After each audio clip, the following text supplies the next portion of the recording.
Jadi di awal film kita bertemu dengan Bimo dan Siri.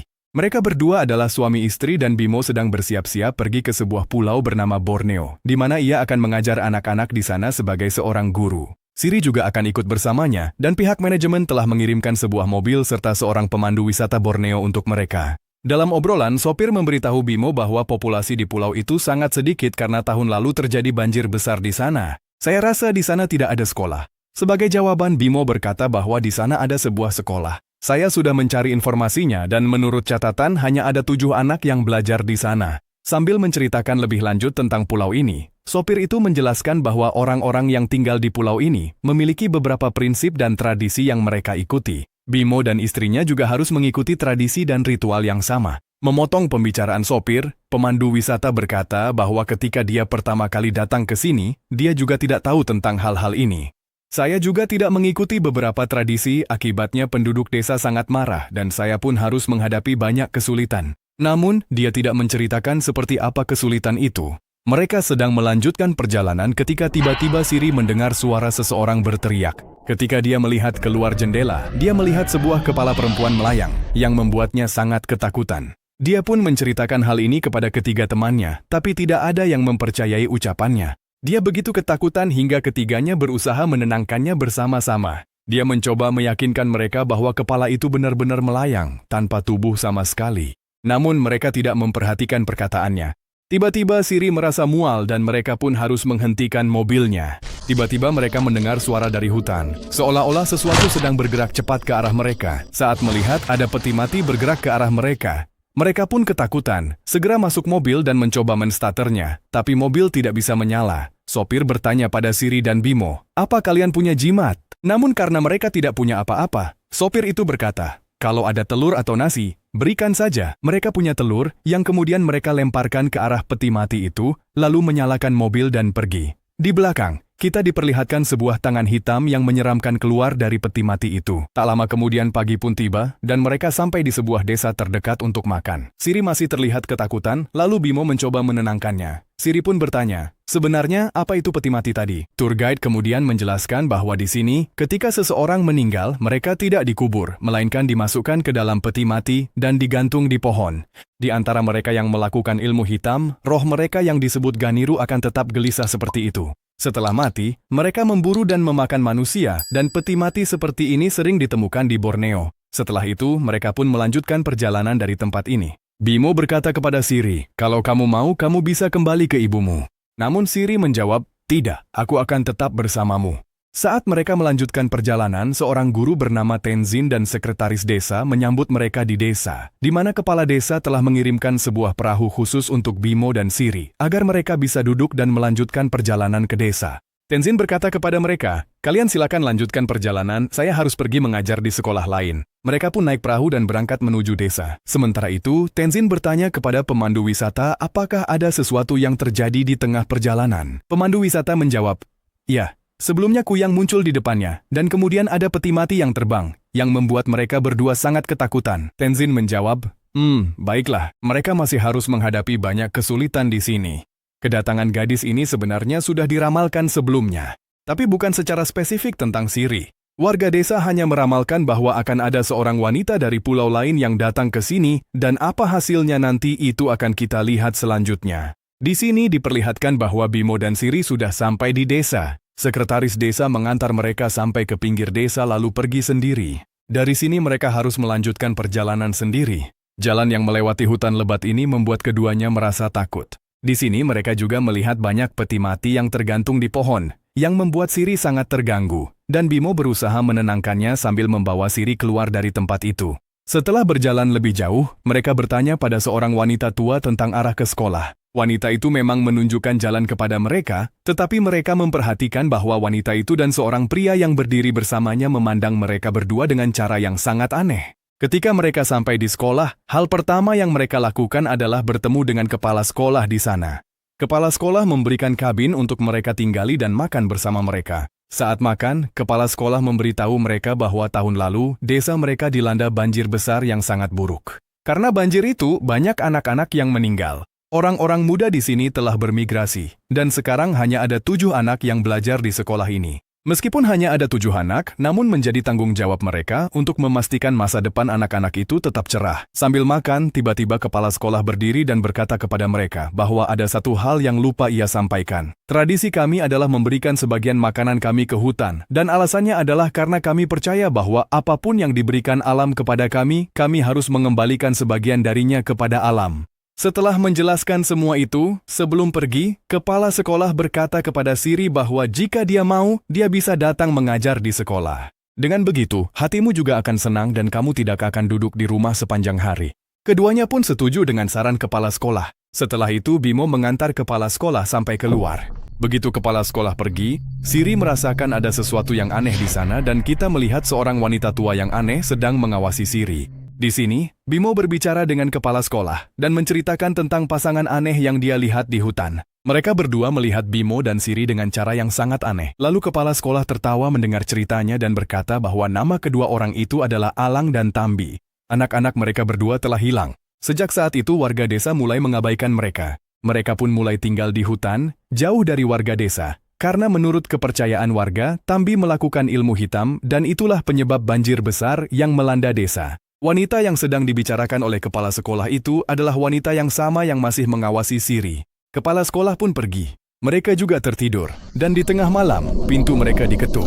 Ketika Bimo bangun untuk memeriksa, seorang wanita dengan cepat masuk ke dalam rumah mereka. Itu adalah Tambi, yang memang tidak mengatakan apa-apa kepada mereka, tetapi setelah memperhatikan keduanya dengan saksama, dia menyentuh perut Siri lalu pergi dari sana. Karena tindakan Tambi itu, keduanya menjadi sangat ketakutan. Keesokan paginya, mereka menceritakan kejadian itu kepada kepala sekolah, dan kepala sekolah sambil tertawa berkata, tidak perlu khawatir, Tambi memang selalu seperti itu dengan orang-orang baru. Baiklah, sekarang mereka berdua mulai menjalankan tugas mereka. Di kelas tempat Siri mengajar, hanya ada 4 murid saja.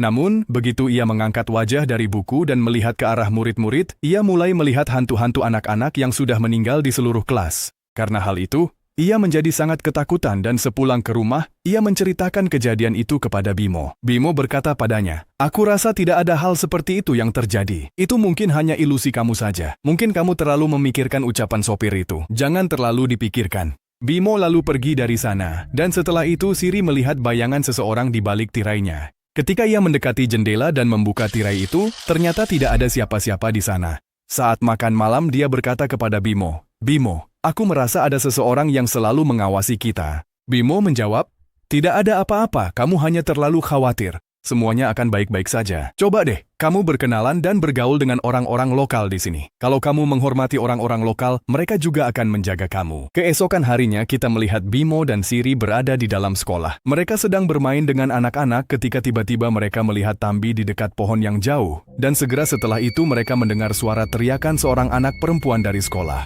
Ketika mereka masuk untuk memeriksa, mereka melihat seorang gadis telah masuk ke dalam atap dengan merusaknya. Bimo naik ke atas meja untuk menyelamatkannya dan mendekatinya. Lalu di dalam atap ia menemukan murid itu dalam keadaan kerasukan.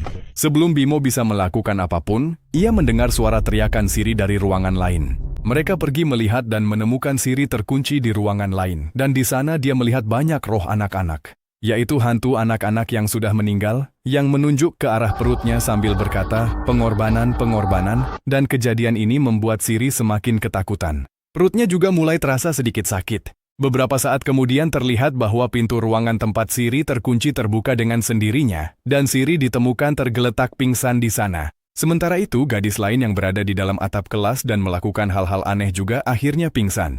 Adegan berpindah ke malam hari, kita diperlihatkan Siri yang sedang beristirahat di rumahnya. Ketika tiba-tiba Kuyang masuk dengan menerobos jendela rumahnya. Kuyang adalah roh yang ditemukan di Pulau Borneo, yang hanya terdiri dari kepala yang terbang di atas api.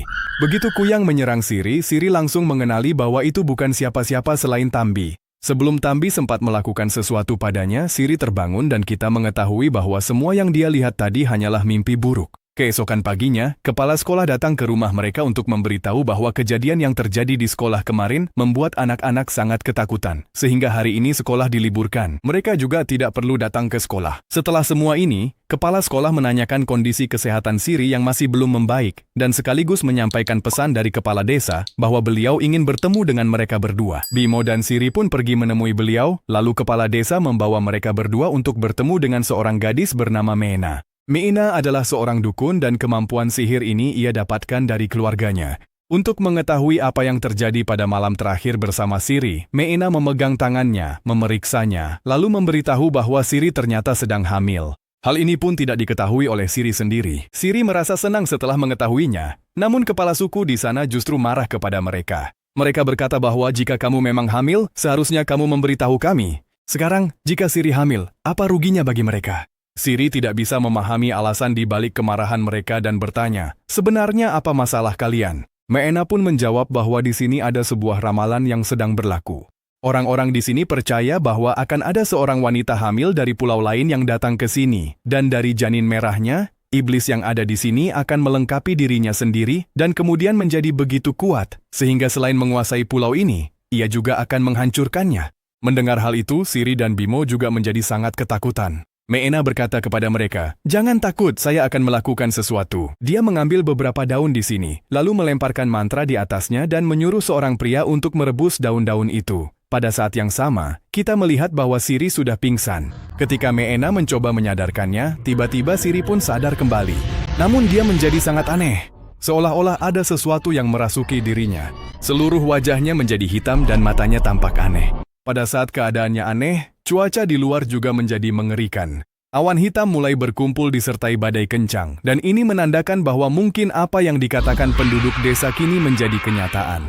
Di sini, Meena mengendalikan Siri dan entah bagaimana membuatnya minum air pahit dari daun hingga akhirnya sembuh. Setelah kejadian ini, diperlihatkan bahwa kepala desa dan beberapa rekannya mengadakan pertemuan bersama. Sekretaris desa berkata kepada kepala desa bahwa sebelum terjadi sesuatu yang buruk di sini, kita harus mengendalikan keadaan. Saya rasa semua ini dilakukan oleh Tambi karena dia bisu dan tubuhnya selalu dilindungi oleh suaminya. Kita harus membunuhnya sebelum dia mulai menguasai desa kita seperti mimpi buruk. Setelah membicarakan semuanya, kepala sekolah pergi menemui Tenjen. Tenjen juga seorang dukun. Dia memang tidak terlalu hebat, tapi masalah-masalah kecil pun bisa dia selesaikan. Di sini, dia memberitahu kepala sekolah dan Bimo bahwa dia sendiri telah membuat lingkaran keamanan di sekitar sekolah dan telah memberikan jimat perlindungan kepada semua anak. Tapi entah bagaimana iblis itu tetap berhasil merasuki anak perempuan itu. Artinya, iblis itu jauh lebih kuat dari yang mereka bayangkan. Bimo berkata padanya, "Sudahlah, lupakan soal itu. Sekarang coba katakan, apa kamu punya jimat untuk Siri?" Tenjen menjawab, "Sekarang aku memang belum punya apa-apa untuk Siri, tapi aku masih punya sesuatu yang istimewa. Aku punya rambut kuyang yang akan bergerak jika dibawa mendekati kuyang asli." Dia menjelaskan bahwa rambut ini aku temukan di tempat tidurku saat kuyang datang untuk membunuh anak dan istriku. Di sini kita melihat Bimo sedang bersiap-siap untuk pulang ke rumah karena sekarang nyawa anak dan istrinya dalam bahaya. Setelah bersiap dengan cepat dan hendak berangkat, Tenjen datang dan memberinya kabar buruk bahwa perahu menuju kota hari ini tidak datang. Sekarang dia hanya bisa pergi ke kota besok pagi. Selain itu, Tenjen juga mengatakan kepada mereka untuk tidak perlu khawatir. "Aku akan membuat beberapa mantra perlindungan di sekitar rumahmu, agar kalian semua tetap aman dari segala mara bahaya. Dan ya, ingat satu hal dariku, apapun yang terjadi, jangan keluar dari kamar sampai pagi tiba." Malam semakin larut dan tiba-tiba mereka mendengar suara kegaduhan di dekat rumah mereka. Di sekitar rumah mereka, kuyang sedang terbang, lalu mereka merasakannya di atas atap rumah, dan pada saat itu mereka juga mendengar suara jeritan kuyang yang penuh rasa sakit dan sangat menakutkan, membuat mereka ketakutan setengah mati. Malam sulit itu akhirnya berlalu. Pagi harinya, saat hendak ke kota, terlihat perahu mereka dibakar, pasti ulah kuyang. Bimo melihat orang-orang dekat perahu mulai kerasukan, sedangkan Tambi di kejauhan hanya diam menonton. Begitu dia mencoba mendekati Tambi, Tambi langsung menghilang dari sana. Ketika dia kembali ke tempat Siri, dia melihat bahwa di tengah keramaian itu, Siri sudah menghilang entah kemana. Dia mencari istrinya Siri kemana-mana, tapi ketika dia tidak menemukan Siri dimanapun, dia menjadi sangat cemas dan pergi ke dekat sekolah untuk mencarinya. Di sana, dia bertemu dengan anak perempuan yang sebelumnya kerasukan pada hari sebelumnya. Ketika Bimo bertanya kepadanya tentang Siri, anak itu menunjuk ke arah hutan. Ketika Bimo berjalan ke sana, dia menemukan syal dan perhiasan milik Siri di sana. Tapi dia tahu Siri tidak pernah memakai gelang seperti itu. Dia teringat bahwa dia pernah melihat gelang seperti itu di tangan sekretaris. Dia pergi ke rumah sekretaris dan mulai bertengkar dengannya, mengatakan bahwa dia tahu sekretarislah yang menculik Siri. "Lihat, aku menemukan gelangmu di dekat pakaian Siri." Namun, tiba-tiba Bimo terdiam saat melihat bahwa sekretaris itu masih mengenakan gelangnya. Ternyata, gelang yang sama juga dimiliki oleh Tenzin. Berita tentang hilangnya Siri pun sudah menyebar ke seluruh kota, sehingga kepala desa dan Meena juga datang menemui Bimo. Meena berkata kepada Bimo bahwa jika kamu menemukan gelang Tenzin di sana, itu berarti Tenzinlah yang menculik istrimu, dan menurutku dia jugalah yang membantu Tambi. Sekarang Meena melakukan sebuah mantra untuk mencari Siri. Mantra itu menghasilkan asap yang kemudian membawa mereka ke tempat Siri berada. Begitu mereka sampai di dekat Siri, Kuyang mulai menakut-nakuti mereka. Namun Bimo memberanikan diri dan akhirnya berhasil menyelamatkan istrinya, Siri yang saat itu sedang pingsan. Mereka kemudian membawa Siri ke sebuah kabin di tengah hutan. Meena mengetahui bahwa Kuyang sudah tahu mereka ada di sana. Oleh karena itu, dia pertama-tama membaca mantra ajaib di sekitar kabin agar Kuyang tidak bisa masuk ke sana. Setelah itu dia masuk ke dalam ruangan dan mulai melakukan ritual pada Siri. Di luar, Meena memberi tugas kepada sekretaris dan Bimo untuk pergi membunuh Tambi agar dia tidak bisa melakukan ilmu hitam lagi pada Siri. Begitu mereka sampai di tempat Tambi, mereka melihat bahwa Tambi sedang melakukan ilmu hitam, dan sebelum mereka sempat membunuhnya, Tambi menghentikan mereka dan berkata bahwa apa yang mereka lihat sebenarnya bukanlah kenyataan. Kenyataannya adalah, selain aku, masih ada satu Kuyang lagi di desa ini, dan Kuyang itulah yang sebenarnya mengejar Siri. Aku justru berusaha menyelamatkan bayi Siri karena aku tahu Kuyang yang lain itu akan mengorbankan bayi Siri demi menambah kekuatannya.